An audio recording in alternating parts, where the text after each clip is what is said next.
इस शरह को आसान करके समझने के लिए पहले दूसरे मिसरे को खोलते हैं। दूसरे मिसरे में गालिब कहते हैं, कागजी है पैरहन हर पैकरे तस्वीर का।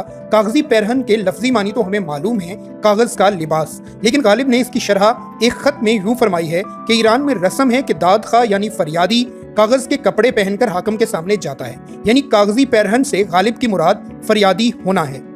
अब इस मिसरे को देखिए तो गालिब कहते हैं कि हर पैकरे तस्वीर यानी कायनात की जुमला अशिया जिनमें तमाम जमादात, नबातात और हैवानात शामिल हैं, फरियादी हैं, और इस दुख और फरियाद की वजह खुद उनका वजूद और हस्ती है।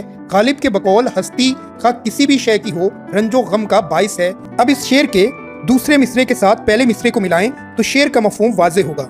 हस्ती या वजूद किसी भी शय का हो रंजो गम का बाइस है, हत्ता के एक नक्श यानी तस्वीर जो वजूद महज है वो भी अपने बनाने वाले से फरियाद कर रही है, मुझे क्यों अदम से वजूद में लाकर हस्ती के गम में मुब्तला किया।